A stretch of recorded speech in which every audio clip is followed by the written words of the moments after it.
Assalamualaikum warahmatullahi wabarakatuh. Waalaikumsalam warahmatullahi wabarakatuh. Selamat siang semuanya. Siang, Ibu. Sebelum kita mulai pembelajaran hari ini, mari kita bukanya dengan bacaan basmalah bersama-sama. Bismillahirrahmanirrahim. Sebelumnya teman-teman tahu nggak hari ini kita akan belajar apa? Jadi hari ini kita akan belajar tentang peradaban pada masa Daulah Abbasiyah. Sebelumnya, Ibu akan menampilkan sebuah video, teman-teman bisa diperhatikan terlebih dahulu.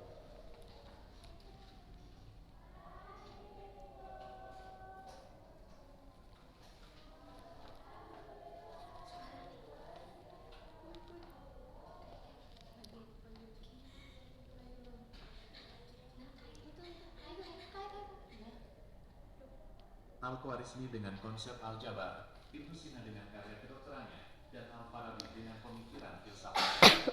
Ilmu astronomi, matematika, sastra, hingga seni berkembang pesat dan memberi pengaruh besar hingga ke Eropa. Ya, setelah teman-teman melihat video tadi, Ibu ingin bertanya, menurut teman-teman apa sih yang membuat sebuah negara atau masyarakat itu bisa menjadi maju? Ya, benar sekali. Jadi, sebuah negara bisa menjadi maju jika memiliki pendidikan yang baik, terus ilmu pengetahuan, teknologi, dan juga ekonomi yang kuat, serta masyarakatnya yang disiplin dan juga bekerja sama. Lalu, mengapa ilmu pengetahuan itu penting untuk kehidupan kita? Ada yang tahu? Meningkatkan pola pikir. Ya, salah satunya ya. Jadi, ilmu pengetahuan itu penting untuk kita karena dengan ilmu pengetahuan itu dapat memberikan kita banyak hal, seperti memecahkan masalah, memahami dunia, dan juga pastinya untuk meningkatkan kualitas kehidupan kita. Nah, setelah teman-teman melihat video tadi, teman-teman tahu nggak apa yang teman-teman tahu tentang Daulah Abbasiyah ini? Ya, belum ya. Jadi Daulah Abbasiyah ini adalah kekhalifahan Islam yang berdiri setelah Daulah Umayyah. Jadi pada masa ini itu pada masa kejayaan pendidikan, ilmu pengetahuan, dan juga masa kejayaan kebudayaan Islam. Jadi pada masa ini tuh paling mencolok ketika pada masa kekhalifahan Harun ar-Rasyid. Jadi salah satu faktor terbentuknya Daulah Abbasiyah ini adalah keruntuhan dari Daulah Umayyah. Jadi Daulah Abbasiyah ini ada sebelum Daulah Umayyah. Teman-teman pasti sebelumnya pernah belajar tentang Daulah Umayyah ya. Ya, jadi sekarang Ibu menjelaskan tentang Daulah Abbasiyah. Jadi Daulah Abbasiyah ini adalah khalifah yang berdiri pada sekitar 550 tahun lamanya dengan pusat kota di Baghdad. Nah, Daulah Abbasiyah ini pada masa kekuasaannya terdapat 37 khalifah yang memimpin. Nah, semuanya itu memiliki prestasi yang cukup banyak di berbagai bidang, seperti di bidang pengembangan ilmu pengetahuan, yaitu melalui asimilasi budaya, bahasa, pengetahuan antar bangsa Arab dengan bangsa lain, terus juga ekonomi, yaitu usaha khalifah dalam mendorong berbagai sektor seperti sektor perdagangan, sektor pertanian, perindustrian, dan lain-lain. Sehingga pada masa itu masyarakat itu hidup dengan sejahtera. Nah, terus juga ada di bidang politik dan militer, di bidang administrasi pemerintahan, di bidang seni, yaitu dengan mengembangkan beberapa seni seperti seni arsitektur, tata kota, seni sastra, dan lain-lain. Nah, pada masa ini juga banyak melahirkan ilmuwan-ilmuwan ataupun tokoh-tokoh Islam yang juga dari berbagai bidang seperti yang sudah dijelaskan dalam video tadi, yaitu ada yang dari astronomi dan juga matematika, kedokteran dan farmasi, filsafat, dan lain-lain. Jadi mengapa pada masa Daulah Abbasiyah ini itu termasuk pada masa kejayaan atau masa yang berkembang pesat, karena pada masa itu pemerintahnya sangat menghargai dan juga memberikan perhatian yang besar terhadap ilmuwan dan juga pendidikan. Lalu apa saja faktor kemunduran dari Daulah Abbasiyah? Jadi ada dua faktor ya teman-teman. Yang pertama ada faktor internal, yaitu adanya konflik keluarga dan juga pemborosan uang kas negara dan masih banyak lagi. Terus yang kedua ada faktor eksternal. Salah satunya yaitu adanya banyaknya muncul pemberontakan-pemberontakan. Nah, sampai di sini teman-teman bisa dipahami? Bisa. Baik, selanjutnya di sini Ibu punya spinner.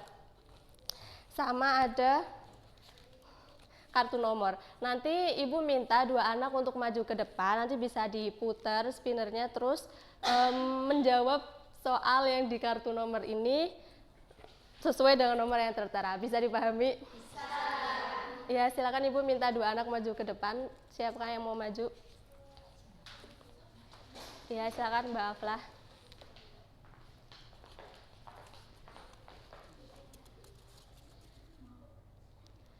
Nomor 8. Ya, silakan dibaca soalnya dan jawabannya. Ya, soalnya apakah kemajuan suatu negara hanya ditentukan oleh keadaan ekonomi? Jawabannya tidak. Kemajuan juga membutuhkan pendidikan, ilmu pengetahuan, teknologi, dan masyarakat yang berkualitas. Ya, tepuk tangan untuk Mbak Aflah. Ya, selamat ya, silahkan. Selanjutnya.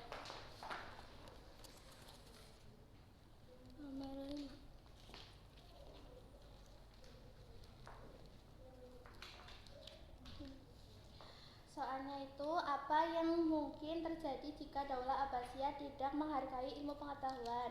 Jawabannya, perkembangan ilmu pengetahuan akan terhambat sehingga kemajuan peradaban juga menjadi lebih lambat. Ya, tepuk tangan untuk Mbak Afnia. Selamat ya. Baik, terima kasih untuk Mbak Afnia dan Mbak Afla dan juga teman-teman yang sudah berpartisipasi.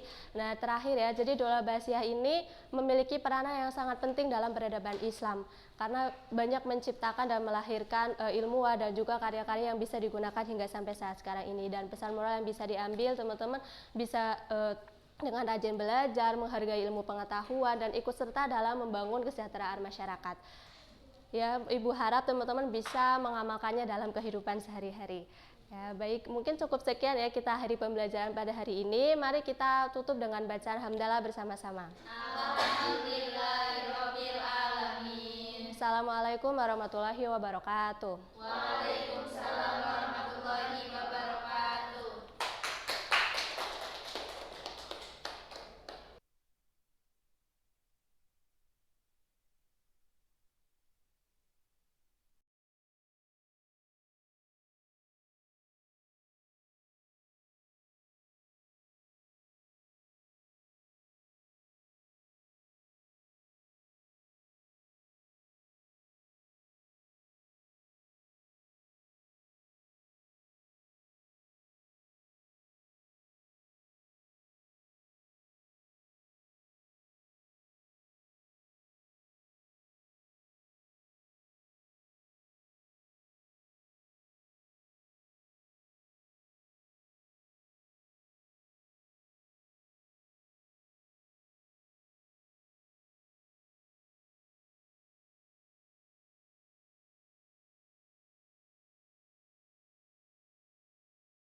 Oke, assalamualaikum warahmatullahi wabarakatuh. Waalaikumsalam warahmatullahi wabarakatuh. Oke, anak-anak. Masa Abbasiyah.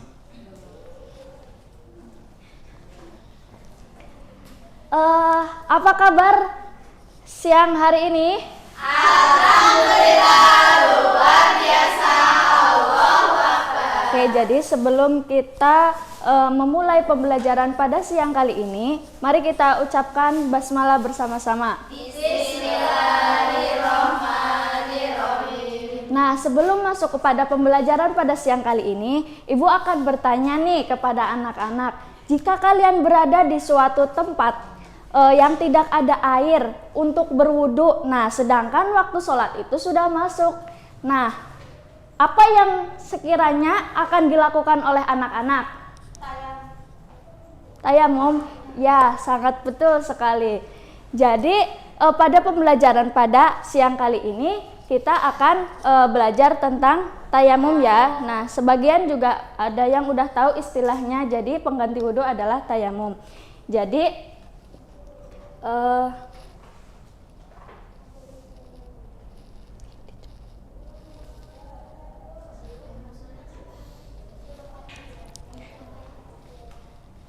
Jadi sekarang kita akan diskusi anak-anak.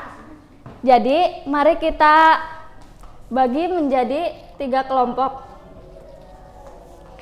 Ini kelompok 1, kelompok 2, dan ini kelompok 3. Ibu akan di sini akan kasih wadah debu sebagai bentuk visualisasi dari debu itu sendiri, dan yang kedua ibu akan kasih LKBD untuk sebagai alat diskusi kalian, dan ketiga ibu juga akan kasih kartu kasus ya.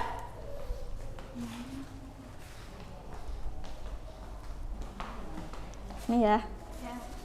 Oke, engkau maju nih. Satu ya.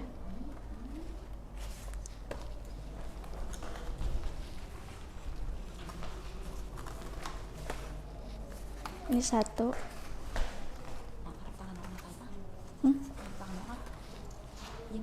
Orang lah. Kelompok 2. Oke, kelompok 2. Ini kelompok 3.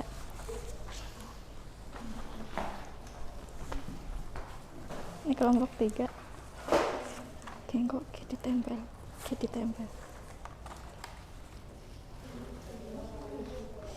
Nah, oke anak-anak, bisa kalian perhatikan ya, sesuai instruksi yang sudah ada di LKPD. Ibu akan beri waktu kalian singkat aja. Oke, jawabannya kita tempel. Mau kalian menyampaikannya gitu.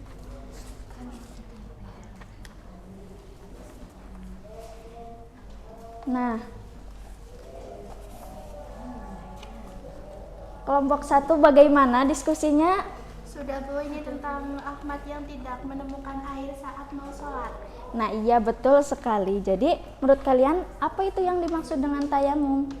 Tayamum itu bersuci pakai debu Bu, sebagai ganti wudhu.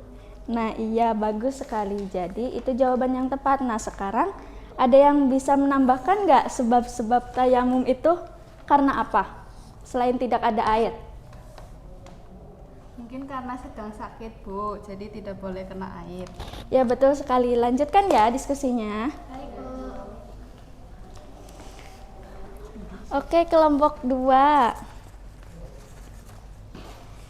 Nah, bagaimana diskusinya? Kami masih bingung Bu, cara tayamum itu apa saja ya Bu? Nah, iya, coba kalian lihat ya. Nah, di sini kan Siti menemukan air tapi sedikit. Nah, menurut kalian apakah dia boleh langsung tayamum atau harus mencari air dulu? Harus mencari dulu Bu, kalau tidak boleh cukup tayamum. Iya. Kalau tidak boleh baru tayamum. Oh iya, betul. Tepat sekali. Nah, itu salah satu syaratnya. Nah, ada salah satu syarat lagi nih yang berkaitan dengan waktu sholat. Coba difikirkan bersama. Sudah masuk waktu sholat. Nah, iya, bagus sekali. Lanjutkan ya. Nah, oke, kelompok 3 bagaimana diskusinya? Ya, kami sedang menyusun urutan tata cara tayamum Bu, tapi belum yakin urutannya. Nah, coba menurut kalian nih, tayamumnya dimulai dari apa dulu? Dari niat Bu. Nah, terus setelah niat apa? Usap debu, tangan, terus tangan. Iya. muka. Nah, iya betul sekali. Nah, tapi coba pikirkan deh, apa kalian setelah mengusap ke debu, mengusap tangan ke debu itu langsung diusapkan ke wajah atau bagaimana dulu? Tepuk-tepuk dulu. Nah, iya betul sekali. Jadi itu merupakan tata cara bertayamum. Oke, lanjutkan ya.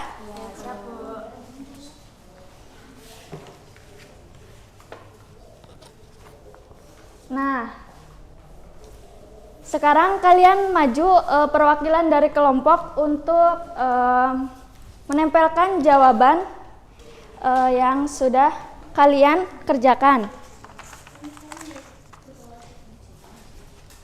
Ya.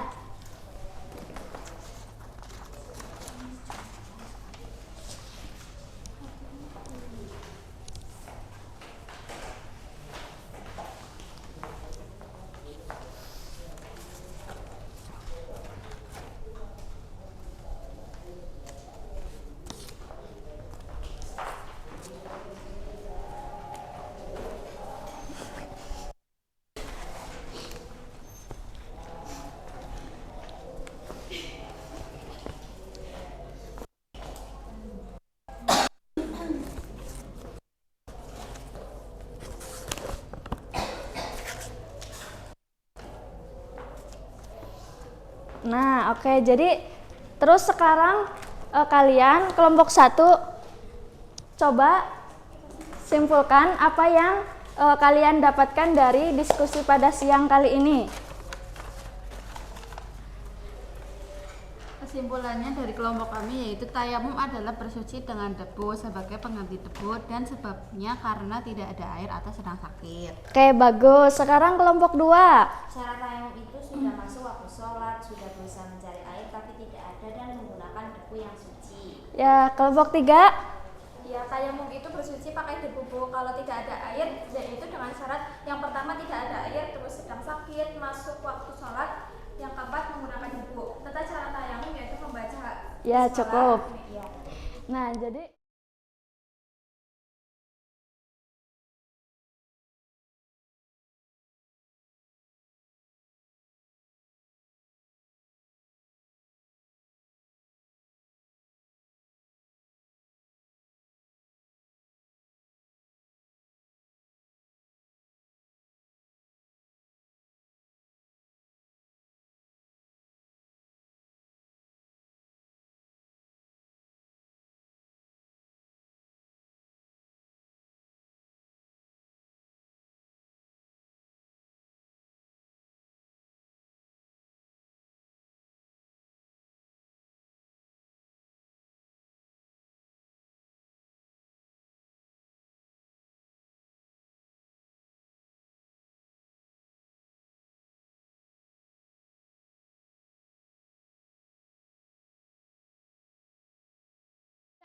Itu udah belum sih? Oh, udah. Assalamualaikum warahmatullahi wabarakatuh. Waalaikumsalam warahmatullahi wabarakatuh. Selamat siang anak-anak. Siang, Bu. Bagaimana kabarnya siang hari ini? Alhamdulillah, luar biasa. Allahu Akbar. Hari ini apakah pada berangkat semua? Iya, Bu. Oke, sebelum pembelajaran dimulai pada siang hari ini, kalian merapikan tempat duduk dulu ya, biar kalian nyaman. Kalau udah rapi duduknya, Ibu mohon sama kalian, Ibu minta tolong kalian dengarkan penjelasan Ibu terlebih dahulu. Tidak ada yang boleh berbicara sendiri atau bermain sendiri. Jadi kalian harus memperhatikan penjelasan Ibu. Ya, terima kasih. Pada siang hari ini kita akan belajar tentang Daulah Umayyah. Latar belakang berdirinya Daulah Umayyah dan asal-usulnya. Ya. Yang pertama itu awal berdirinya Daulah Umayyah itu dari konflik kepemimpinan menuju persatuan umat. Nah, setelah wafatnya Khalifah Utsman, Ali bin Abi Thalib itu menjadi khalifah. Setelah itu terjadi perbedaan pendapat di kalangan umat Islam mengenai penyelesaian kasus wafatnya Utsman. Setelah itu perselisihan perkembangan menjadi konflik politik antara beberapa kelompok. Muawiyah bin Abi Sufyan menuntut keadilan atas wafatnya Utsman. Jadi setelah Utsman tidak ada, sudah wafat, terus digantikan oleh Ali bin Abi Thalib. Tapi banyak pro kontra yang menjadikan Ali itu tidak disetujui menjadi khalifah selanjutnya. Setelah itu ada peristiwa penting kayak asal usul lahirnya Daulah Umayyah. Yang pertama itu ada wafatnya Utsman bin Affan. Setelah itu Ali menjadi khalifah. Setelah menjadi khalifah ada tahkim atau perundungan Ali dan Muawiyah. Kayak pada nggak setuju gitu. Terus setelah itu ada Hasan menyerahkan kepemimpinan tahun persatuan atau Amul Jamah ya. Setelah itu Amul Jamah itu apa sih? Amul Jamah itu pada tahun 41 Hijriah atau 661 Masehi, Hasan bin Ali menyerahkan jabatan khalifah kepada Muawiyah bin Abi Sufyan. Setelah itu, kesepakatan tersebut bertujuan mengakhiri konflik dan menjaga persatuan umat Islam. Dan setelah itu, peristiwa ini dikenal sebagai Amul Jamah atau Tahun Persatuan. Muawiyah kemudian menjadi khalifah dan memindahkan pusat pemerintahan ke Damaskus. Amul Jamah ini, Ali itu menyerahkan kepemimpinannya sama si Muawiyah bin Abi Sufyan. Jadi Muawiyah bin Abi Sufyan ini mendirikan kekuasaan sendiri, yaitu pada masa Bani Umayyah. Setelah itu ini profil singkat dari Daulah Umayyah. Pendirinya itu ya tadi yang Muawiyah bin Abi Sufyan, berdiri pada tahun 41 Hijriyah atau 661 Masehi. Pusat pemerintahannya itu ada di Damaskus, Suriah. Masa berkuasa 41 sampai 132 Hijriyah. Ini jangan bicara sendiri ya, Mbak Nia. Dengarkan ya. Terus dari masa Daulah Umayyah ini ada 14 khalifah. Sistem pemerintahannya itu monarki atau kerajaan. Setelah ada perubahan tadi itu, ada sistem pemerintahannya itu sama Abi Sufyan itu dirubah. Pada masa Daulah Umayyah, sistem pemerintahan berkembang menjadi monarki atau tadi kerajaan gitu. Terus khalifah menjadi penguasa utama dalam pemerintahan, muncul sistem pengangkatan putra mahkota sebagai penerus kekuasaan.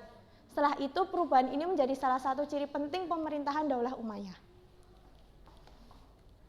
Setelah itu ada perkembangan bidang sosial, kehidupan masyarakat lebih tertib dengan adanya aturan dan lembaga hukum. Pemerintahan memberikan perhatian kepada masyarakat yang membutuhkan, dibangun rumah sakit, jalan raya, kantor pos, pasar, dan sarana olahraga. Fasilitas umum berkembang untuk mendukung kehidupan masyarakat di Arab.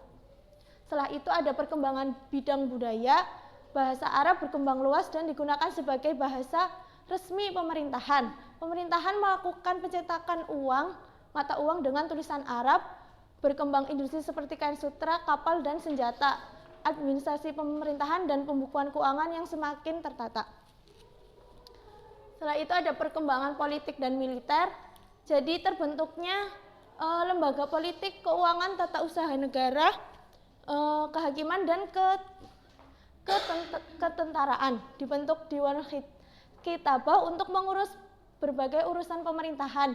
Dibentuk Al-Hijabah untuk menjaga keselamatan dan mengatur akses kepada khalifah. Setelah itu pada masa Bani Umayyah itu ada tokoh pentingnya itu ada 4. Yang pertama yang paling penting itu pendirinya ya, ada Muawiyah bin Abi Sufyan. Terus yang kedua ada Abdul Malik bin Marwan, yang ketiga ada Al-Walid bin Abdul Malik, dan yang terakhir ada Sulaiman bin Abdul Malik. Jadi ya mohon maaf jangan bicara sendiri ya anak-anak.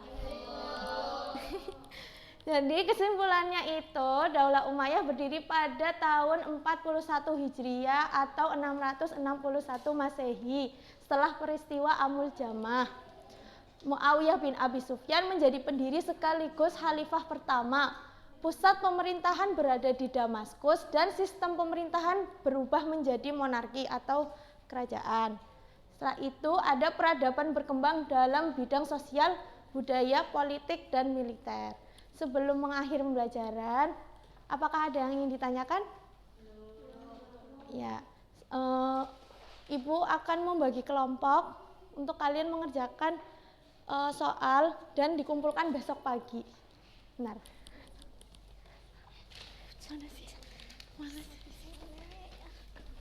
Jadi sistemnya ntar itu berkelompok ya. Kalian ngerjain besok pagi dikumpulkan di meja Ibu. Nah, kelompok 1, kelompok 2, sama kelompok 3. Oke, kita akhiri pada pembelajaran siang hari ini. Semoga ilmu yang Ibu kasih bermanfaat buat kalian. Dan Ibu harap kalian tetap tertib seperti biasanya. Terima kasih. Untuk mengakhiri pembelajaran pada siang hari ini, kita mengakhiri dengan membaca basmalah bersama. Hamdalah bersama. Alhamdulillahirrahmanirrahim. Wassalamualaikum warahmatullahi wabarakatuh. Waalaikumsalam warahmatullahi wabarakatuh.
Oh iya. Assalamualaikum warahmatullahi wabarakatuh. Waalaikumsalam warahmatullahi wabarakatuh. Selamat siang anak-anak. Bagaimana kabarnya hari ini? Alhamdulillah, luar biasa. Allahu Akbar. Alhamdulillah. Baik, sebelum pembelajaran dimulai, mari kita membaca basmalah terlebih dahulu. Bismillahirrahmanirrahim. Apakah hari ini ada yang tidak berangkat anak-anak? Berangkat semua ya? Alhamdulillah. Baik, sebelum pembelajaran dimulai, di sini Ibu mau tanya. Jika kalian berada di masjid, kira-kira kegiatan apa yang kalian lakukan ketika di dalam masjid? Selain itu, ya, bagus sekali. Nah, ketika pada bulan Ramadan, terus kalian itu melihat nih, ada seseorang sedang berdiam diri di masjid. Kira-kira ibadah apa yang dia lakukan? Ada yang tahu?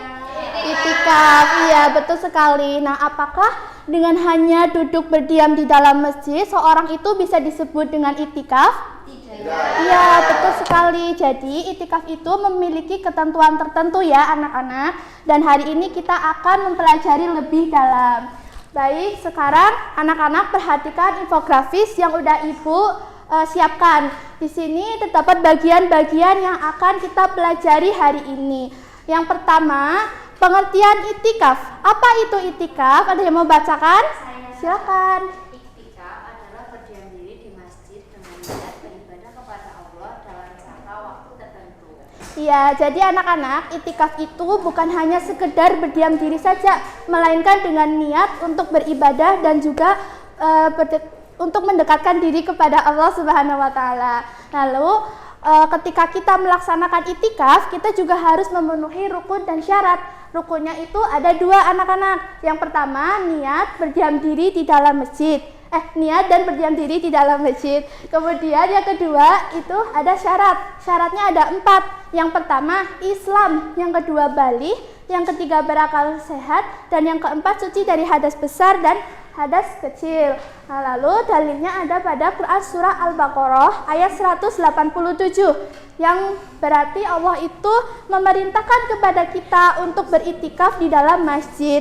Nah, lalu ada hadis riwayat Bukhari yang menjelaskan bahwa Rasulullah itu beritikaf di 10 hari terakhir pada bulan Ramadan. Nah, artinya iktikaf yang paling utama dilakukan pada 10 hari terakhir bulan Ramadan. Nah, lalu apa yang harus kita lakukan dan kita hindari saat beritikaf? Yang harus kita lakukan itu yang pertama, kita tentu membaca Al-Quran, terus berdoa, terus berzikir, dan menjaga adab, juga menjaga kebersihan masjid. Nah, lalu apa yang kita hindari? Yang kita hindari, kita tidak boleh berbicara dengan teman, kita tidak boleh membuat kegaduhan, kita tidak boleh bermain HP atau melakukan aktivitas yang mengganggu ibadah lainnya. Nah, lalu apa hikmah dan manfaat iktikaf? Hikmahnya itu yang pertama, mendekatkan diri kepada Allah. Yang kedua, kita juga menambahkan ketakwaan, terus melatih disiplin dalam beribadah, melatih kesabaran, dan juga rasa syukur, serta mendapat ketenangan hati dan juga pahala yang besar. Sampai di sini ada yang ingin ditanyakan? Berarti sudah paham semua ya anak-anak? Nah, sekarang Ibu punya games. Gamesnya itu adalah ayo bermain teka-teki silang, yang nantinya Ibu akan menunjukkan dari kalian untuk menjawab pertanyaan ini, teka-teki silang. Pertanyaannya itu dari materi yang sudah Ibu jelaskan ya anak-anak. Sekarang Ibu mau tunjuk dulu. Ada Mbak Aida, Mbak Mama, Mbak Aflah, dan juga Mbak Ana dan Mbak Ame. Maju ke depan. Baris ya anak-anak. Silakan dilihat dulu petunjuknya. Ini untuk soal menurun dan ini soal mendatar. Silakan ditulis.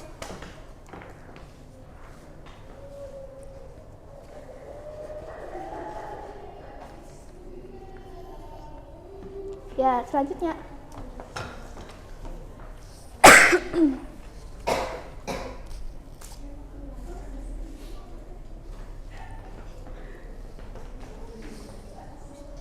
Ya, boleh, yang sudah boleh duduk kembali. Ya.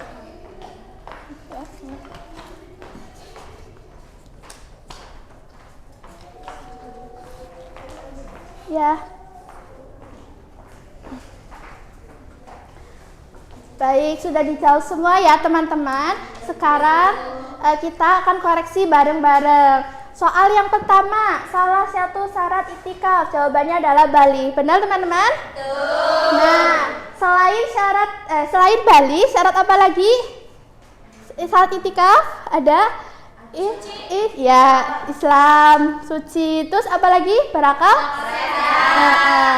Nah, lalu nomor 2, tujuan utama melaksanakan itikaf adalah untuk mendekatkan diri kepada Allah. Yang nomor 3, rukun pertama dalam melaksanakan itikaf adalah iya, betul. Selain niat ada apa tadi? Berdiam diri. Iya, betul sekali. Nah, lalu nomor 4, salah satu kegiatan yang dapat dilakukan saat itikaf adalah membaca Al-Quran. Selain itu ada apa lagi?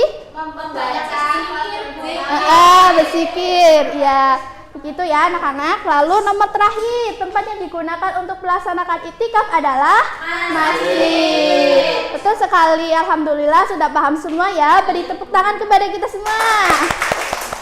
Baik, pembelajaran hari ini kita selesaikan. Ibu, sebelum Ibu tutup pembelajaran hari ini, Ibu akan simpulkan sedikit. Jadi anak-anak perlu diingat ya, bahwa itikaf itu bukan hanya sekedar diam diri di masjid saja, melainkan dengan niat juga mendekatkan diri kepada Allah Subhanahu wa taala.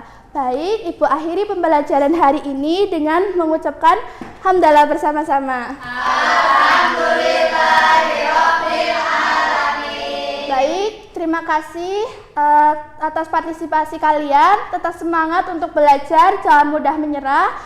Sekian dari Ibu. Wassalamualaikum warahmatullahi wabarakatuh. Waalaikumsalam warahmatullahi wabarakatuh.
Oke, baik anak-anak. Assalamualaikum warahmatullahi wabarakatuh. Waalaikumsalam warahmatullahi wabarakatuh. Selamat siang anak-anak. Siang, Bu.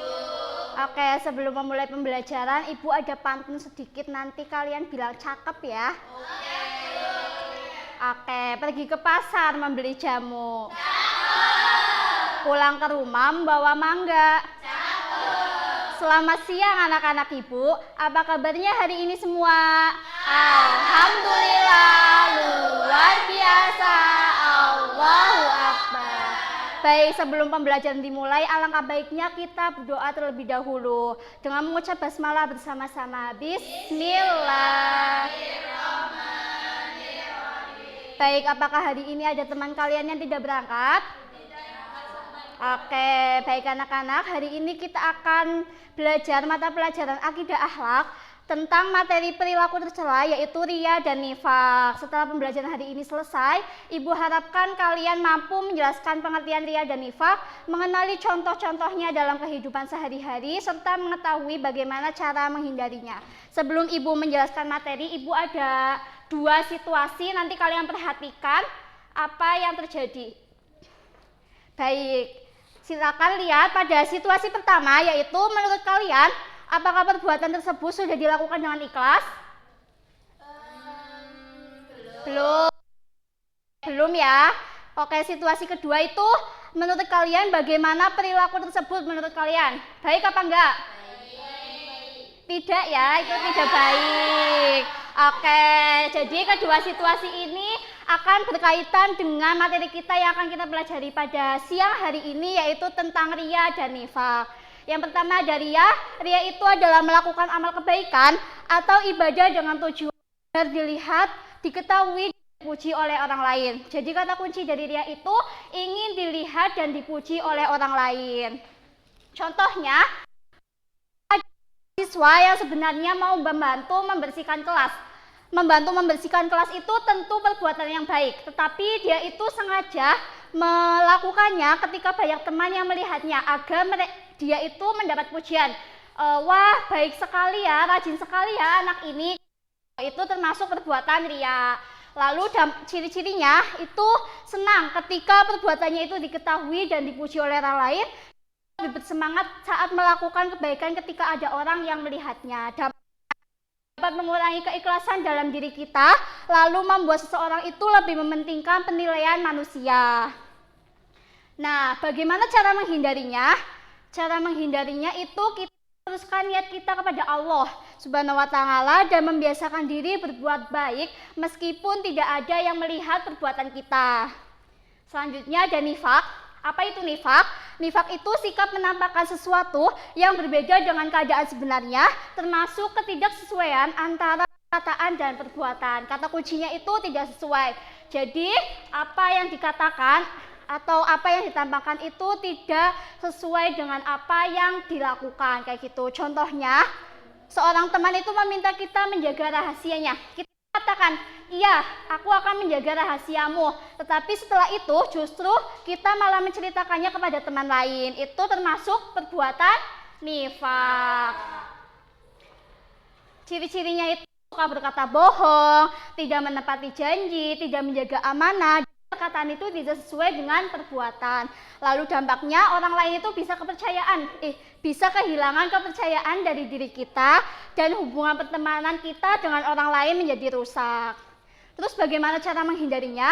Cara menghindarinya itu membiasakan diri untuk berkata jujur, menjaga amanah, menepati janji dan lain-lain. Sampai sini ada yang ingin ditanyakan?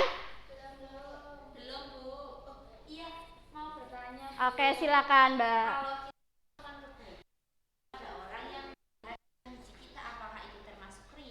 Oke, pertanyaan yang sangat bagus. Tidak selalu ya, kalau kita melakukan kebaikan dengan ikhlas, terus kita itu ketika melakukan kebaikan itu ada orang yang melihat kita dan memberi pujian tanpa kita sengaja, itu termasuk tidak riya, kayak gitu ya, Mbak. Iya, Bu. Terima kasih. Oke, sekarang untuk mengetahui pemahaman kalian, Ibu ada kartu situasi di sini, nanti masing-masing ambil satu. Nanti kalian baca situasinya lalu tempelkan mana yang tepat antara riya atau nifaq, kayak gitu ya, paham? Paham.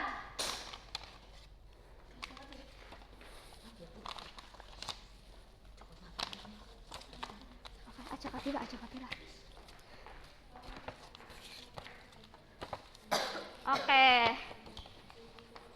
Oke, silakan kalian bisa tempelkan di depan.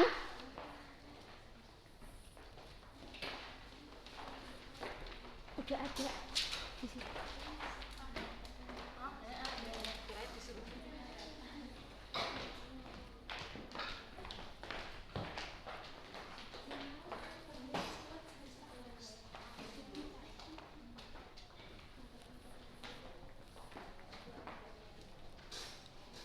Oke, sudah semua ya? Sudah. Alhamdulillah. Jadi Ibu akan melakukan refleksi singkat. Setelah mempelajari riya dan nifaq pada hari ini, apa yang akan kalian lakukan agar terhindar dari kedua perilaku tersebut? Ada yang bisa menjawab? Saya. Silakan, Mbak Aska. Saya akan berkata jujur dan menepati janji, Bu. Bagus. Silakan, Mbak Rahmah. Saya akan berusaha ikhlas ketika berbuat baik, Bu. Ya, bagus. Jadi itu ya.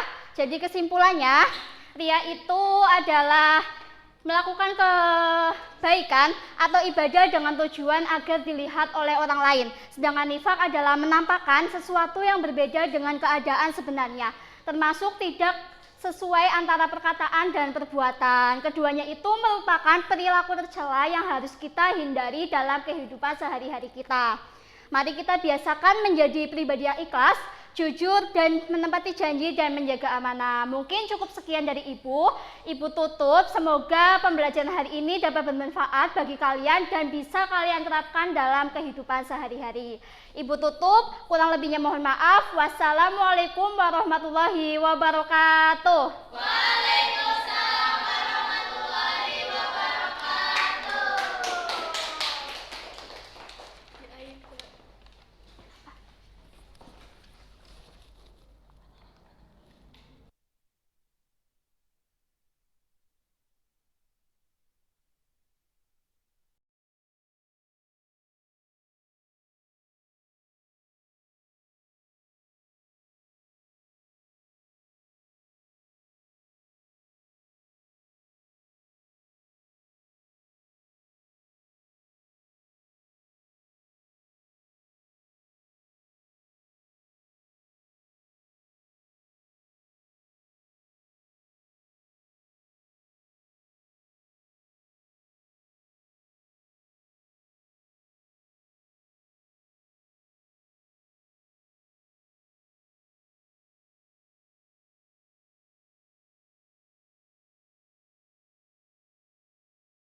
Baik.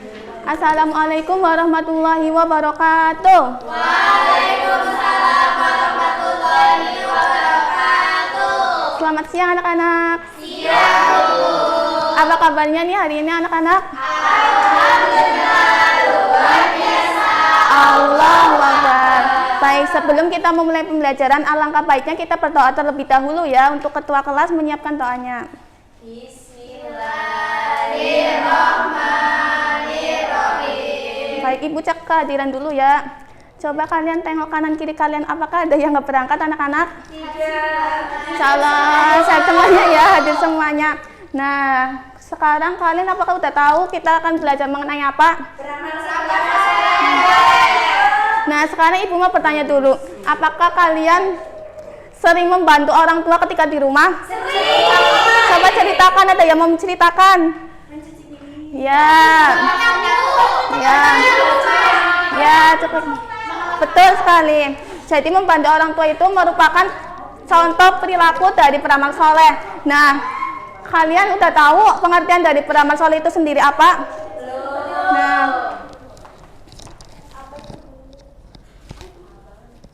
Nah, jadi beramal soleh itu amal soleh yang berasal dari kata amal yang berarti perbuatan atau pekerjaan, sedangkan soleh itu berarti baik, benar, dan sesuai dengan ajaran Islam. Jadi amal soleh itu adalah segala perbuatan yang dilakukan oleh seseorang dengan niat ikhlas karena Allah Subhanahu wa Ta'ala, serta sesuai dengan Al-Quran dan ajaran Rasulullah SAW. Nah, di sini ada Quran surat Al-Asr ayat 1 sampai 3. Bisa dibacakan bersama-sama teman-teman? Bismillahirrahmanirrahim. Wal 'asri innal insana lafi khusrin illa alladziina aamanu wa 'amilus sholihati wa tawassaw bil haqqi wa tawassaw bis sabr. Coba artinya. Demi mana? Demi masa sungguh manusia berada dalam kerugian kecuali orang-orang yang beriman Dan mengerjakan kebajikan serta saling menasihati untuk kebenaran dan saling menasihati untuk kesabaran. Insyaallah. Terus di sini ada ciri-ciri dari beramal soleh. Yang pertama itu niat yang baik. Jadi niat yang baik itu artinya melakukan kebaikan karena Allah Subhanahu wa Ta'ala. Jadi yang kedua itu sesuai ajaran Islam, tidak bertentangan dengan syariat Islam. Nah, yang ketiga memberikan bermanfaat bagi diri sendiri maupun orang lain. Nah, yang terakhir itu ada dilakukan dengan ikhlas, tidak hanya mendapatkan pujian dari manusia saja ya, tetapi dapat pahala dari Allah Subhanahu wa taala. Nah, di sini ada contoh dari beramal soleh. Yang pertama, gambar apa itu, teman-teman? Beribadah dengan ikhlas. Jadi, beribadah dengan ikhlas merupakan contoh dari beramal soleh. Yang kedua itu berbakti kepada orang tua, seperti menghormati, mentaati, dan membahagiakan orang tua. Terus yang ketiga, menolong sesama, jadi menolong teman ketika sedang kesulitan. Terus yang keempat itu ada berkata jujur, menjaga kebersihan, dan bersedekah. Nah, di sini ada hikmah dari beramal soleh. Yang pertama itu kita dapat mendapatkan pahala dari Allah Subhanahu wa taala. Terus meningkatkan keimanan dan ketakwaan. Terus ketiga itu menumbuhkan kepedulian terhadap sesama. Terus yang keempat ada menciptakan kehidupan yang harmonis. Terus yang terakhir ada memberikan ketenangan dan kebahagiaan hati. Nah, setelah kita mengenal pengertian dari beramal soleh, terus ada ciri-ciri dari beramal soleh, terus ada hikmah dari beramal soleh. Apakah kalian sudah paham atau mau bertanya? Sudah paham, Bu. Sebelum kita diskusi, sekarang Ibu akan membagi kalian 3 kelompok ya. Ya, Bu. Ini kelompok 1, 2, kelompok 3. Nah, di sini Ibu ada amplop yang berisikan tantangan. Studi kasus. Studi kasus. Nanti kalian ambil 2 ya, perwakilan kelompok maju.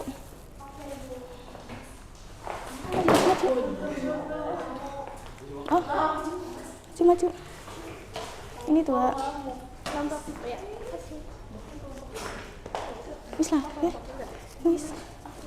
Nanti kalian tulis jawabannya di RKPD ini ya. Oke, Bu.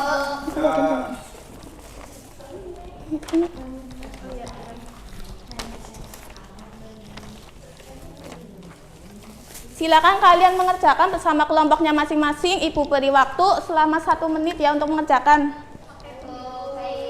Nanti kalian presentasikan. Gimana? Ada kesulitan kelompok 1? Tidak, Bu. Ini ada jawaban. Ini merupakan perbuatan amal soleh apa bukan kelompok 1? Iya, Bu. Betul. Nanti kalian tulis jawabannya di LKPD ini ya. Ya, Bu.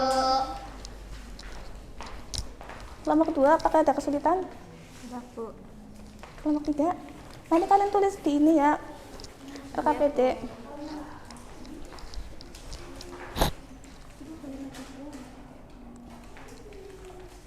Baik, waktu diskusi sudah selesai ya anak-anak. Sekarang Ibu mau mendengarkan hasil diskusi kalian. Untuk kelompok 1, boleh membacakan hasil diskusinya.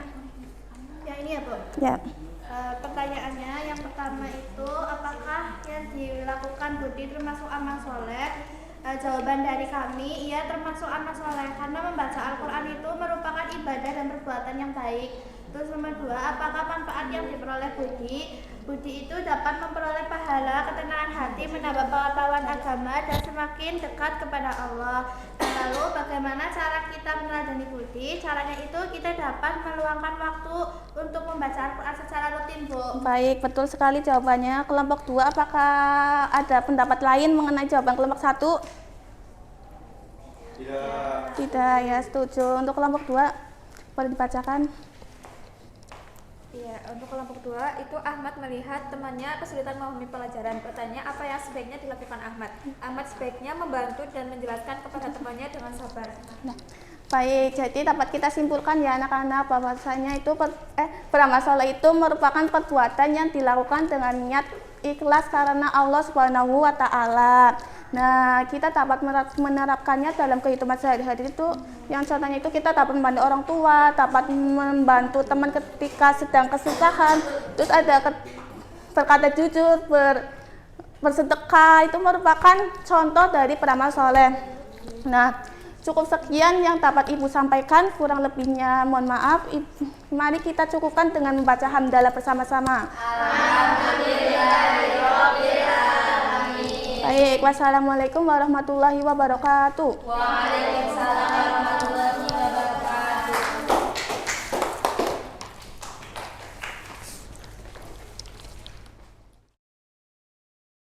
Oh iya.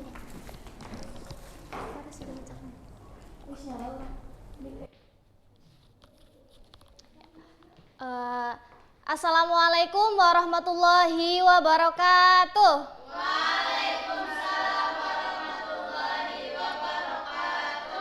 Selamat siang semuanya. Siang. Bagaimana kabarnya hari ini? Alhamdulillah luar biasa. Allahu Akbar. Oke, sebelum mulai pembelajaran mari kita berdoa terlebih dahulu dengan membaca basmalah bersama-sama. Bismillahirrahmanirrahim. Oke. Hari ini ada yang tidak masuk? Tidak. Alhamdulillah. Nah, sebelum kita masuk ke pembelajaran, Ibu ada 2 pertanyaan. Siap dijawab? Siap. Oke. Nah, yang pertama, kalau kalian itu punya makanan ataupun uang yang lebih, lalu teman kalian ada yang butuhkan, apa yang akan kalian lakukan? Nah, iya, diberikan bantuan. Nah, sikap tersebut itu termasuk sikap orang yang betul sekali. Nah, yang kedua, nah kalau kalian tadi udah punya makanan lebih, punya uang lebih, tapi kalian itu nggak mau berbagi sama teman kalian karena kalian merasa kalau kalian berbagi itu akan kekurangan, itu termasuk sikap orang yang betul sekali. Jadi hari ini kita akan belajar tentang menggapai ridho Allah Subhanahu wa taala dengan sikap dermawan dan menghindari kikir dalam kandungan surat Al-Lail. Kita mulai dari Quran surat Al-Lail ayat 1 sampai 7. Ada yang bersedia membacakan ayatnya? Ya, silahkan Mbak Ani. Yang lain didengarkan ya.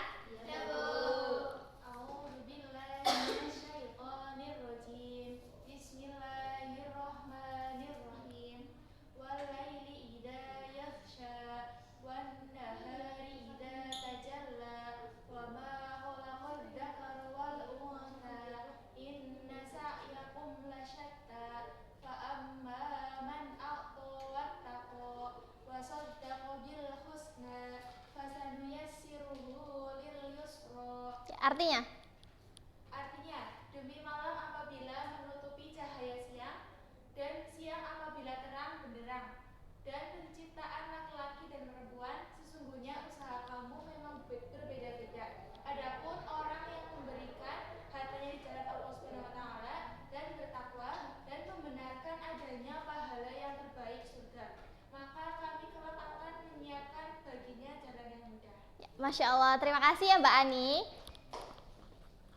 Oke, jadi isi kandungannya itu tentang janji Allah Subhanahu wa taala bagi orang yang dermawan.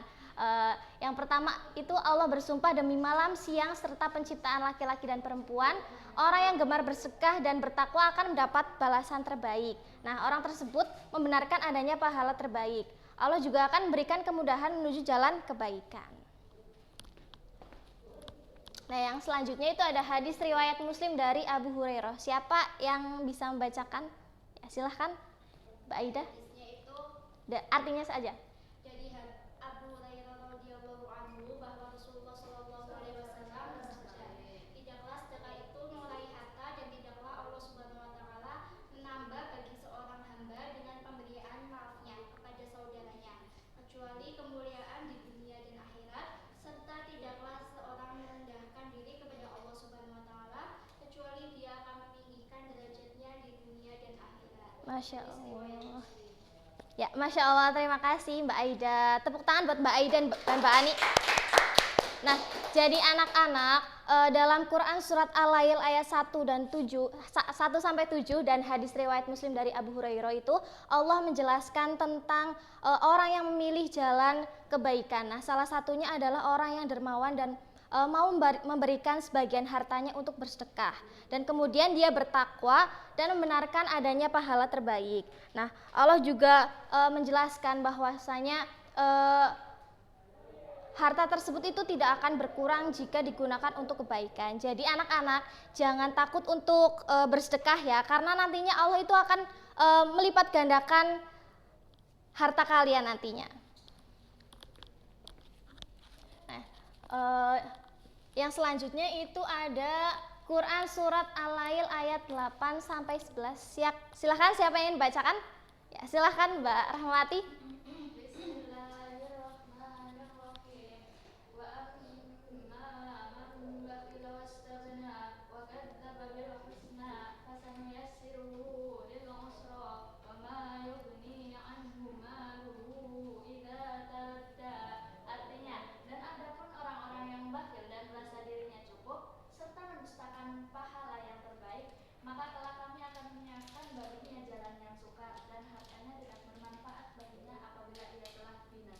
Masya Allah, terima kasih ya Mbak Rahmawati. Ya, jadi isi kandungannya itu tentang ancaman bagi orang yang kikir atau bakhil. Nah, orang yang kikir itu merasa dirinya itu sudah cukup dan enggan memberikan hartanya untuk kebaikan serta mendustakan pahala terbaik. Dan nantinya dia akan mendapatkan kesulitan dan kerugian sebagai akibat dari perbuatannya. Selanjutnya ada hadis riwayat Muslim dari Jabir. Silahkan, ada yang ingin bacakan? Ya, silahkan Mbak Mama.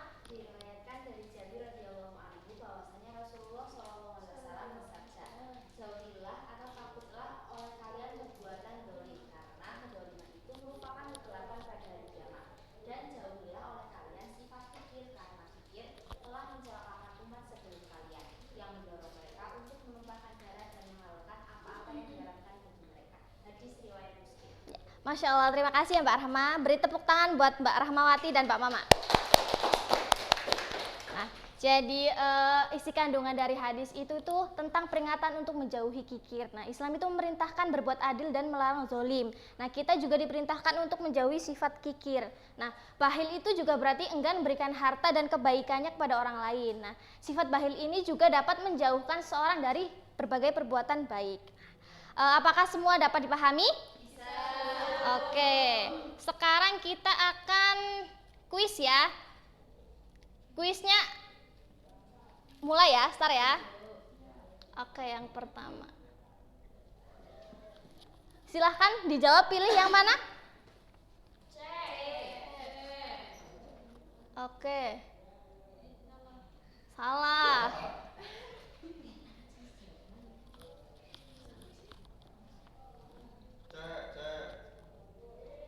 Salah lagi. Oke, cukup 2 salah saja ya. Kalian tadi salah dua-duanya. Tolong untuk dipelajari lagi ya. Sekian dari Ibu. Wassalamualaikum warahmatullahi wabarakatuh. Waalaikumsalam warahmatullahi wabarakatuh.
Oke, bismillahirrahmanirrahim. Assalamualaikum warahmatullahi wabarakatuh. Waalaikumsalam warahmatullahi wabarakatuh. Selamat siang anak-anak semua.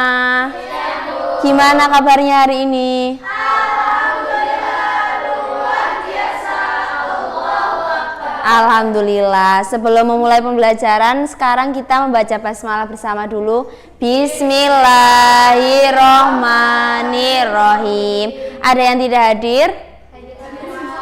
Alhamdulillah, semoga kita semua selalu diberikan kesehatan sehingga bisa mengikuti pembelajaran dengan baik.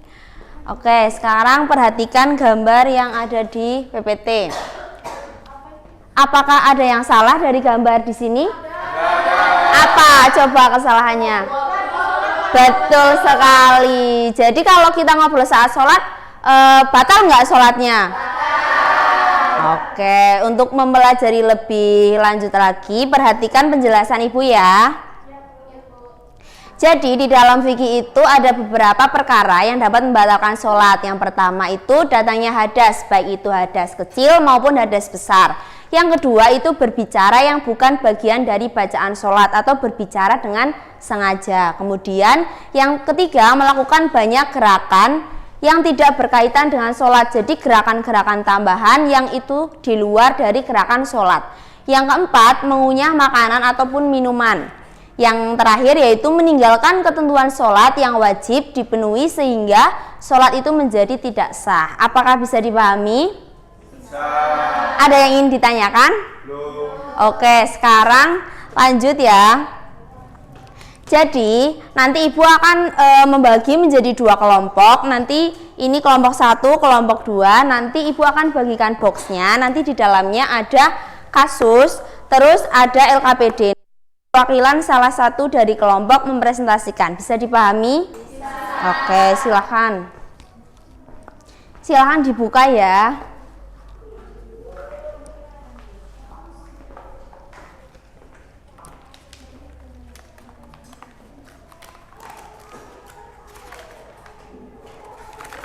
Nah, ini kan baca jawabannya, baca yang terakhir. Sudah mendapatkan LKPD semuanya? Setiap kelompok? Oke. Kelompok 1 silahkan diperhatikan gambarnya ini. Nah, ini kan gambarnya ada Ahmad ya? Ahmad lagi melakukan apa?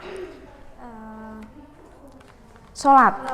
Iya. Nah, Ahmad melakukan kesalahan tidak saat melaksanakan sholat? Kan ini kan Ahmad sedang sholat, kemudian ada temannya yang memanggil Ahmad seperti itu. Lah Ahmad menjawab atau tidak? Tidak. Menjawab. Menjawab. Iya menjawab ya kan. Nah itu termasuk batal atau enggak sholatnya? Batal. Karena apa? Karena menjawab. Sengaja berbicara, betul sekali. Nah nanti kalian simpulkan di sini ditulis ya. Nanti ini yang ini dibaca ya. Nanti dipresentasikan. Bagus sekali kelompok 1. Oke kelompok 2. Mbak Aska kenapa tidak ikut berdiskusi? Coba diperhatikan ini gambar yang kedua ini. Ini Hasan sedang apa? Lagi garuk-garuk kepala. Nah, lah sedang sholat, iya nggak sih Hasan? Nah, kalau lagi sholat terus garuk-garuk kepala itu batal nggak sholatnya? Belum tentu atau batal. Nah gini ya. Nah Hasan itu menggaruknya lebih dari 3 kali atau tidak? Enggak. Nah terus setelah itu Hasan melanjutkan gerakan sholat atau malah lanjut garuk-garuk sampai selesai? Kembali melanjutkan sholat. Betul sekali. Berarti kesimpulannya sholatnya Hasan? Enggak batal. Betul. Karena cuma menggaruk 1 kali. Iya betul sekali. Nanti presentasi ya dari kelompok 2. Oke, waktu diskusinya telah selesai. Silakan kelompok 1 presentasi. Ya, hasil diskusi dari kelompok 1 yaitu sholat Ahmad itu batal karena ia berbicara dengan sengaja ketika sedang sholat. Betul. Apakah kelompok 2 setuju dengan pendapat kelompok 1? Setuju. Oke, beri tepuk tangan untuk kelompok 1. Silakan kelompok 2. Dari hasil diskusi kami, sholat Ahmad itu tidak batal karena Hasan hanya melakukan gerakan ringan 1 kali karena merasa gatal, kemudian kembali diam dan melanjutkan sholat. Nah, gerakan tersebut itu tidak dilakukan secara berlebihan. Nah, termasuk gerakan yang ringan, bukan gerakan yang berlebihan. Betul sekali. Apakah kelompok 1 setuju dengan pendapat kelompok 2? Setuju. Oke, beri tepuk tangan kepada kelompok 2. Oke. Jadi kesimpulannya, tidak semua gerakan itu membatalkan sholat. Yang perlu diperhatikan adalah ucapan atau perbuatan yang membatalkan dan gerakan yang berlebihan. Oke, mungkin sekian pembelajaran dari Ibu. Semoga apa yang Ibu sampaikan bermanfaat. Semoga kita juga dapat lebih meningkatkan kualitas kita dalam beribadah. Sekian dari Ibu, kurang lebihnya mohon maaf. Wassalamualaikum warahmatullahi wabarakatuh. Waalaikumsalam warahmatullahi wabarakatuh. Nyorot di foto. Nyorot di foto.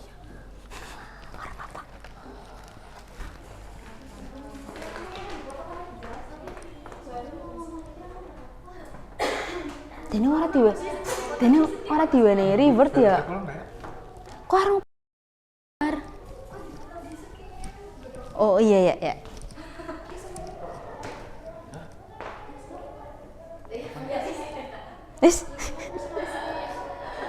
Kok Allahu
Assalamualaikum warahmatullahi wabarakatuh. Waalaikumsalam warahmatullahi wabarakatuh. Selamat siang anak-anak, gimana kabarnya? Alhamdulillah, luar biasa. Allahu Akbar. Hari ini semuanya hadir ya? Hadir. Ya kira-kira sebelumnya anak-anak udah tahu hari ini kita mau belajar tentang apa? Betul. Ya betul sekali. Jadi materi ini sangat berhubungan dengan kehidupan sehari-hari kalian. Jadi kenapa kita harus hormat dan patuh kepada orang tua? Yang pertama yaitu orang tua merupakan perantara kelahiran, pengasuh dan pelindung kita sejak kecil. Bagaimana seorang ibu mengandung dan kepayahan dan menyusui, dan sementara ayah bekerja keras untuk mencari nafkah dengan halal. Menurut Rasulullah juga di sini menegaskan bahwa ridha Allah berada pada ridha dua orang tua. Adapun ayat yang memerintahkan bahwa kita harus berbakti kepada orang tua. Mungkin di sini bisa baca bareng-bareng. Bismillahirrahmanirrahim. Wa qadha rabbuka alla ta'budu illa iyyahu wa bil Lidaini ihsana. Artinya, dan Tuhanmu telah memerintahkan supaya kamu jangan menyembah selain Dia, dan hendaklah kamu berbuat baik pada ibu bapamu dengan sebaik-baiknya. Ya, jadi pada ayat ini menekankan bahwa dilarang keras untuk berkata ah atau membentak orang tua, serta wajib mendoakan mereka. Lalu ada yang kedua yaitu adab menghormati guru. Di mana guru ini berperan di kehidupan kita pada sekolah, yaitu sebagai orang tua kedua. Yang dimana guru memberikan santapan jiwa dengan ilmu pengetahuan, akhlak dan petunjuk keimanan. Adapun guru yaitu memberikan bimbingan, yang dimana guru membimbing para murid-murid dari kegelapan kebodohan menuju cahayanya ilmu. Dan guru juga mengajarkan kepada kita risalah kebaikan dan nilai-nilai moral agama Islam. Kunci keberkahan ilmu yaitu ilmu tidak akan menjadikan berkah dan bermanfaat tanpa adanya rasa hormat dan ridho dari seorang guru. Di sini juga ada hadis riwayat yang menekankan bahwa kita harus bersikap rendah hati dan tidak sombong di hadapan guru. Mungkin bisa dibaca bareng-bareng. Bismillahirrahmanirrahim. Yarfa'illahu. Yang hadis. Oh, yang hadis. Ta'allamu ilma wa ta'allamu lil ilmi sakinata.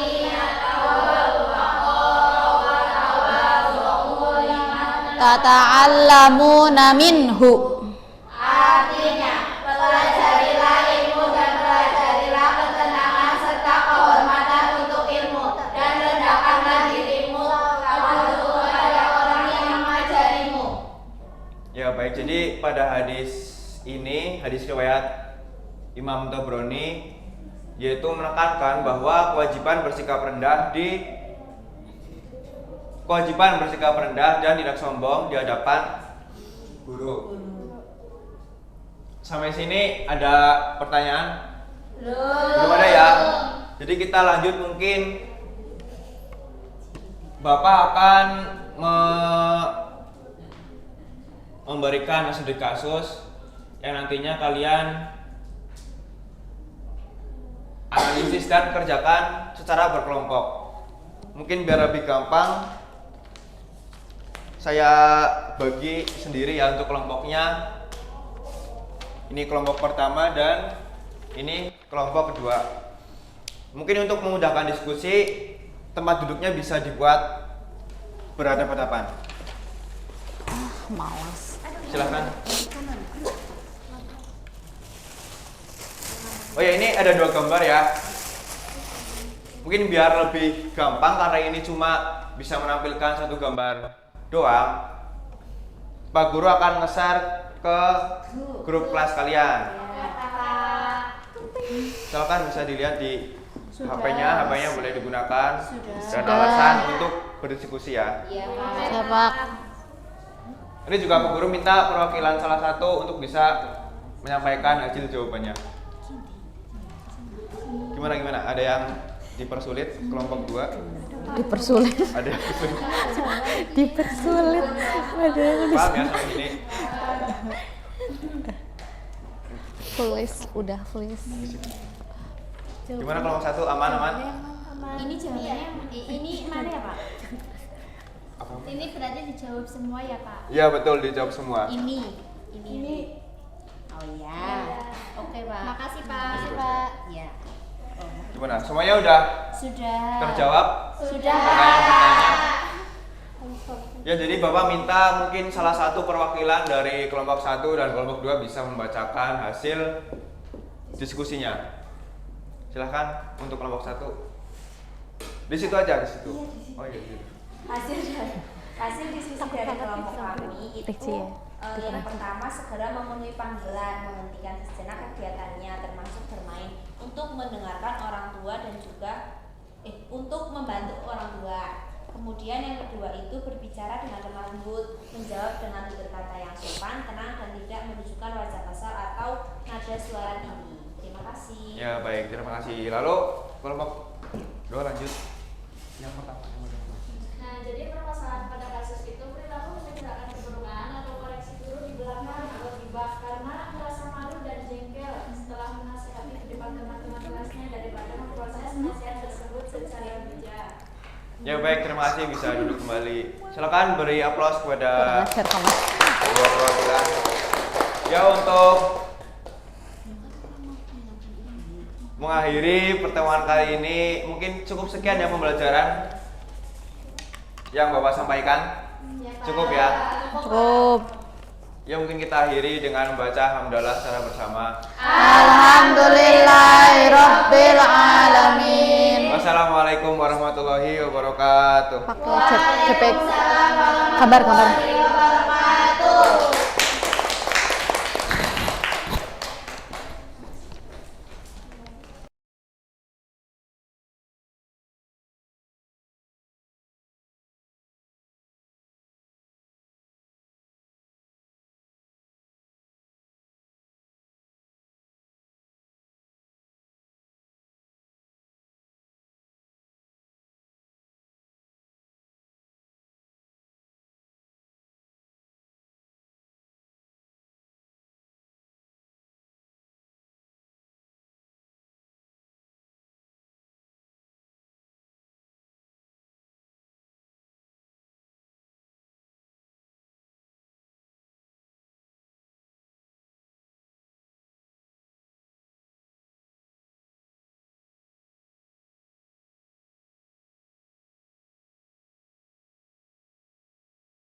Baik, bismillahirrahmanirrahim. Assalamualaikum warahmatullahi wabarakatuh. Waalaikumsalam warahmatullahi wabarakatuh. Selamat siang anak-anak. Siang, Bu. Apa kabarnya nih hari ini? Alhamdulillah, luar biasa. Allahu Akbar. Baik, sebelum memulai pelajaran, mari kita membaca basmalah bersama-sama. Bismillahirrahmanirrahim. Nah, baik. Di sini Ibu Guru akan menjelaskan tentang Daulah Utsmani. Di sini siapa yang tahu apa itu Daulah Utsmani? Belum. Oke, baik. Ibu akan menjelaskan ya.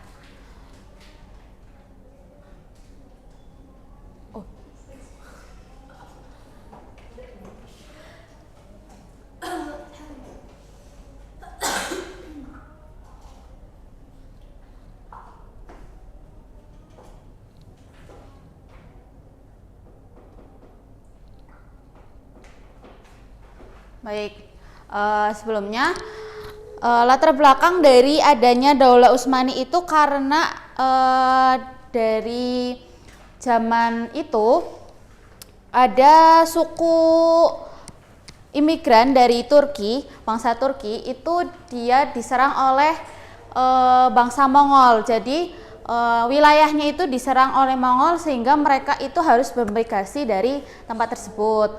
Kemudian mereka itu membantu kerajaan Seljuk melawan musuhnya. Kemudian bangsa Turki ini diberi wilayah di Anatolia. Nah, di sini ada pendiri pertama dari Daulah Utsmani, yaitu ada Utsman I. Jadi di sini teman-teman ini ya memperhatikan gambar-gambarnya. Nanti Bu Guru akan mengetes seberapa kalian ingat gambar-gambar orang-orang di sini. Nah, yang pertama itu ada Utsman I. Dia memimpin pada tahun 1299 sampai 1326. Pemimpin pertama yang mendirikan Daulah Utsmani di Anatolia, meletakkan dasar bagi berdirinya kerajaan besar yang bertahan lebih dari 600 tahun. Kemudian yang kedua itu ada Orhan Gazi yang memimpin tahun 1326 sampai 1362. Nah, dia itu prestasinya itu memperluas wilayah Utsmani, yaitu menaklukkan Bursa pada tahun 1326 yang menjadi ibu kota pertama, serta membangun sistem administrasi dan militer yang kuat. Yang kedua itu yang ketiga itu ada Mehmed II Al-Fatih. Nah, di sini dia itu sultan yang paling terkenal sampai dibuat film karena prestasinya menaklukkan Konstantinopel yang merupakan daerah yang mayoritas beragama Kristen. Nah, dari penaklukan Konstantinopel ini juga Mehmed Al-Fatih itu diberi julukan Al-Fatih karena dia berhasil menaklukkan Konstantinopel. Gitu. Kemudian yang keempat ada Sulaiman Al-Qanuni yang memerintah pada tahun 1520 sampai 1566. Nah, pada masa pemerintahannya merupakan puncak kejayaan Utsmani di bidang politik, militer, ekonomi, hukum, seni, dan arsitektur, dikenal sebagai Sulaiman the Magnificent. Nah, yang kelima itu ada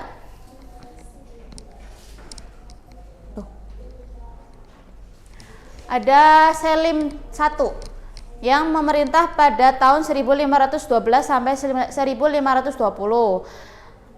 Nah, dia itu berprestasi menaklukkan Kesultanan Mamluk di Mesir sehingga menguasai kota suci Makkah dan Madinah serta jalur perdagangan rempah-rempah. Nah, dari 5 itu adalah sultan-sultan yang memiliki prestasi-prestasi pada zaman itu. Kemudian ada masa kejayaannya.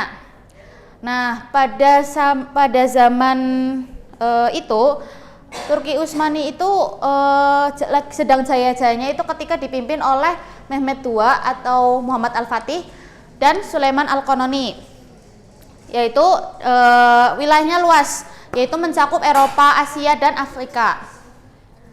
Kemudian Di sini bisa dilihat sendiri ya. Mungkin itu saja. Ada yang mau bertanya tidak? Ya, apa? Setelah Daulah Utsmani runtuh, apa yang terjadi Bu dengan Turki? Oke, baik. Ibu akan menjelaskan kejadian selanjutnya.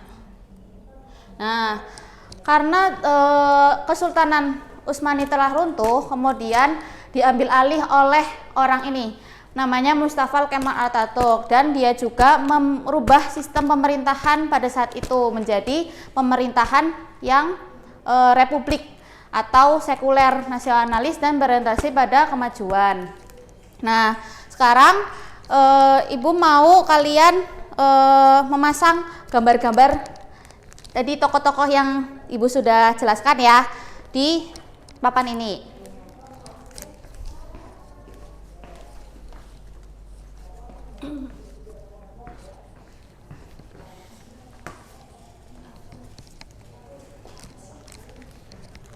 Ya, bisa langsung ditempel ya yang sudah paham.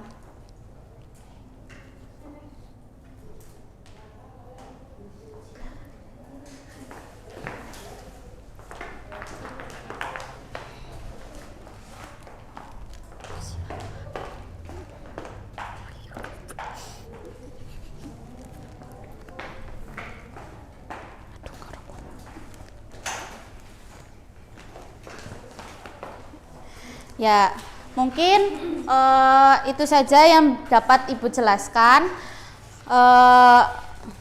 Kesimpulannya, pada saat itu Daulah Utsmani itu sedang jaya-jayanya ketika dipimpin oleh Muhammad Al-Fatih, yaitu sang penakluk Konstantinopel. Nah, mungkin itu saja yang dapat Ibu jelaskan. Kurang lebihnya mohon maaf. Billahi fisabilil haq fastabiqul khairat. Wassalamualaikum warahmatullahi wabarakatuh. Waalaikumsalam warahmatullahi wabarakatuh.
Oke, bismillahirrahmanirrahim. Assalamualaikum warahmatullahi wabarakatuh. Waalaikumsalam warahmatullahi wabarakatuh. Oke, selamat siang anak-anak. Siang, Ibu.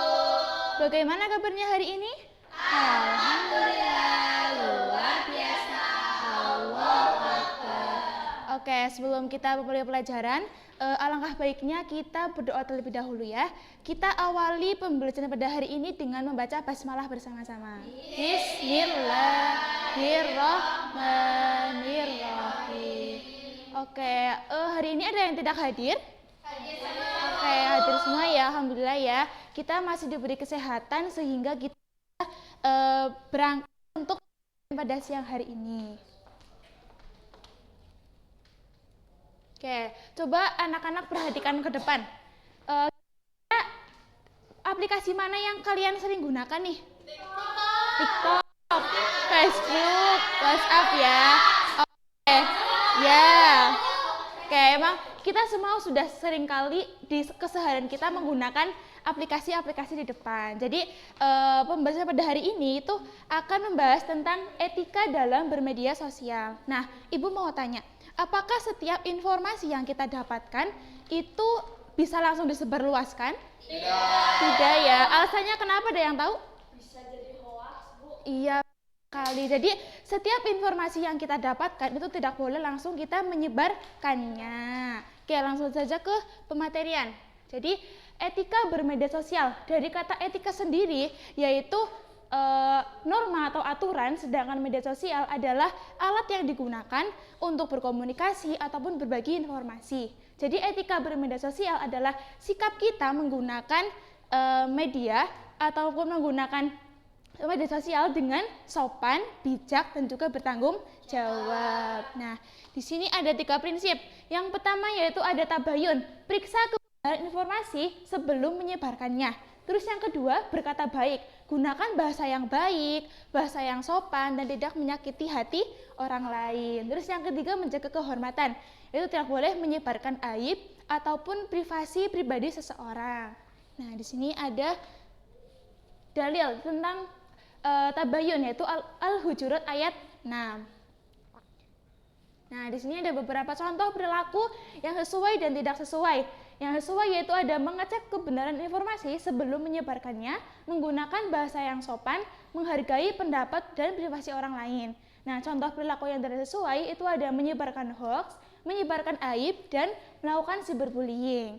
Oke. Sebelum Ibu akhiri, Ibu ada sedikit games, yaitu ada smartphone ya. Silahkan nanti Ibu bagikan ke dalam 2 kelompok. Kelompok 1, kelompok 2 ya. Silakan perwakilan kelompok bisa maju ke depan untuk memutar roda putar dan juga mengambil kartu studi kasus yang ada di dalam aplikasi. Bisa dipahami ya? Oke, silakan maju ke depan perwakilan. Oke, silakan diputar dulu.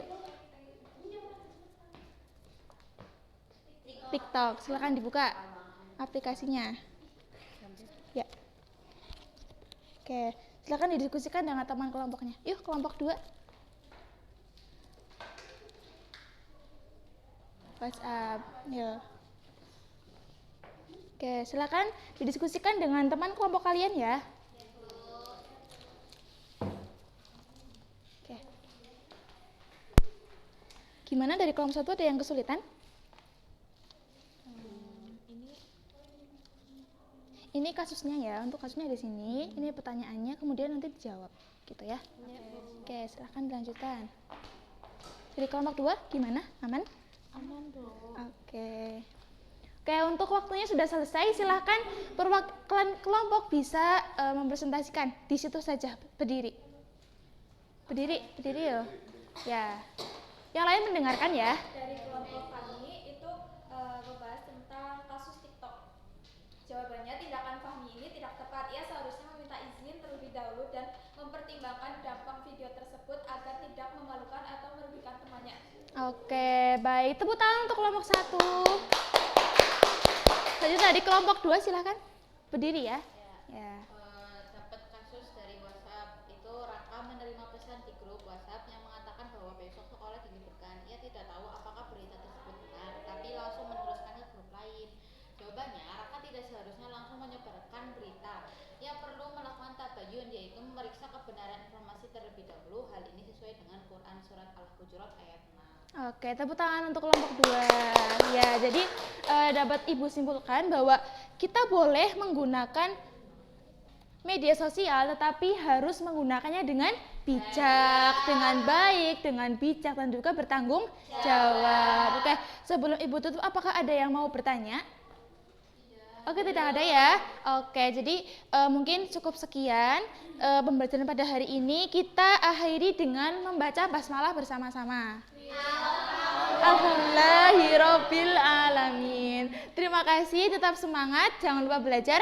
Wassalamualaikum warahmatullahi wabarakatuh. Waalaikumsalam warahmatullahi wabarakatuh.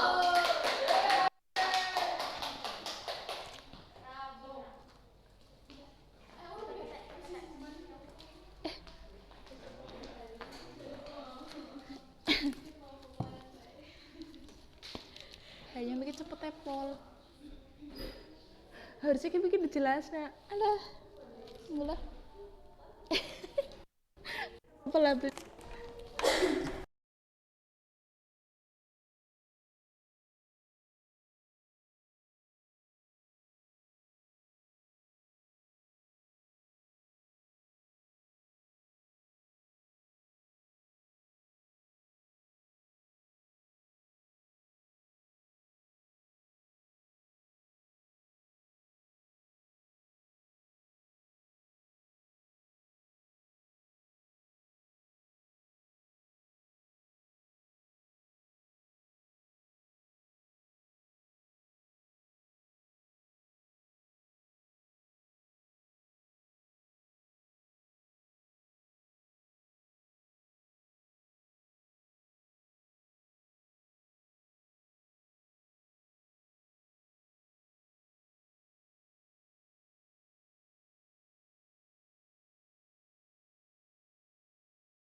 Assalamualaikum warahmatullahi wabarakatuh. Waalaikumsalam warahmatullahi wabarakatuh. Ya, bagaimana kabarnya hari ini anak-anak? Alhamdulillah. Luar biasa. Allahu Akbar. Ya, alhamdulillah ya. Sebelum pembelajaran alangkah baiknya kita berdoa terlebih dahulu. Silahkan ketua kelas untuk memimpin doa. Bismillahirrahmanirrahim. Oke. Apakah hari ini hadir semua? Hadir. Tidak Bu, ada yang belum. Ada yang belum berangkat. Waalaikumsalam. Aku telat, saya siang. Oh ya, oke, nggak apa-apa ya. Kali ini Ibu masih toleransi, besok harus lebih disiplin. Ya, Bu. Harus datang tepat waktu. Silakan sekarang boleh duduk. Makasih, Bu. Ya. Oke, baik anak-anak, coba sekarang kita lihat kanan kirinya apakah sudah bersih, tidak ada sampah?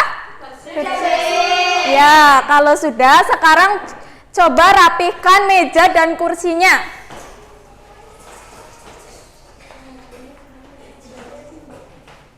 Oke, sudah rapi ya? Sudah Bu. Duduk siap. Tangan ke atas, ke samping, ke depan, dilipat.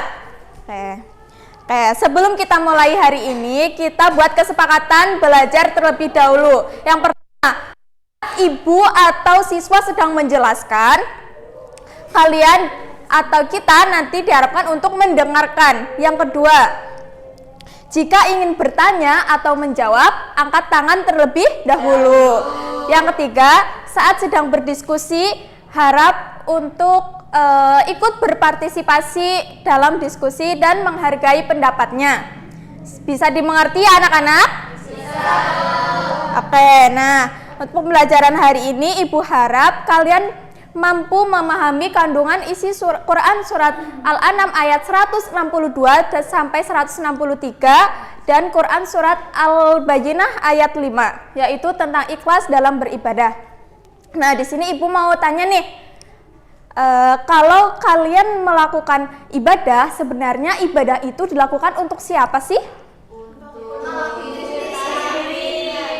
Ya, untuk ya, betul sekali. Nah, kemudian kalau misalkan ada orang yang melakukan kebaikan atau melakukan bersedekah tapi ingin mendapatkan pujian dari orang lain, apakah ibadah tersebut sudah sesuai? Belum. Iya, betul sekali. Kenapa? Karena ibadah seharusnya dilakukan dengan ikhlas karena Allah, Bu, bukan untuk mendapatkan pujian.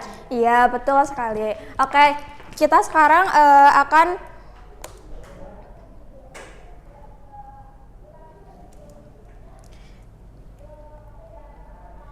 ya, ikhlas dalam beribadah yaitu melakukan ibadah dan amal kebaikan semata-mata karena Allah Subhanahu wa taala, bukan karena ingin mendapatkan pujian manusia. Nah, selanjutnya ada ayat Al-Qur'an, siapa yang bersedia untuk membacakan? Saya, Bu. Ya, silakan. Bismillahirrahmanirrahim. Qul inna sholati wa nusuki wa mahyaya wa mamati lillahi rabbil alamin la syarika lah wa bidzalika umirtu wa ana awwalul muslimin. Ya, jadi ini ya. Terus yang selanjutnya itu ada Quran surat Al-Bayyinah yang artinya padahal mereka hanya diperintahkan menyembah Allah dengan ikhlas menaatinya semata-mata karena menjalankan agama dan juga agar melaksanakan sholat dan menunaikan zakat, dan dengan demikian itulah agama yang lurus. Nah, selanjutnya kalian akan berdiskusi. Ibu bagi LKPD-nya dulu. Ibu akan bagi menjadi dua kelompok. Ini kelompok 1, ini kelompok 2. Silakan bisa untuk berdiskusi.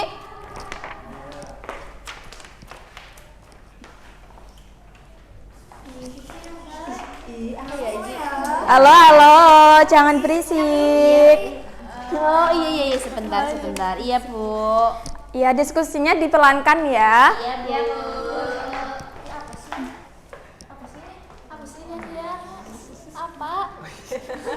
Ya, ini bisa dikerjakan ya. Nanti bisa dibagi dengan kelompoknya biar tidak berisik.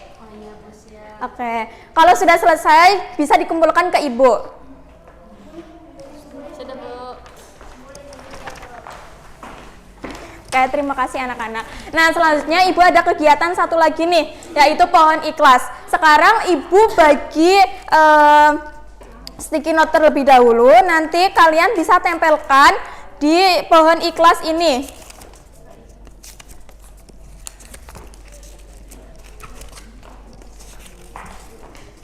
Bisa langsung ditempelkan ya. Bagi, cepetan. Silakan maju untuk ditempelkan.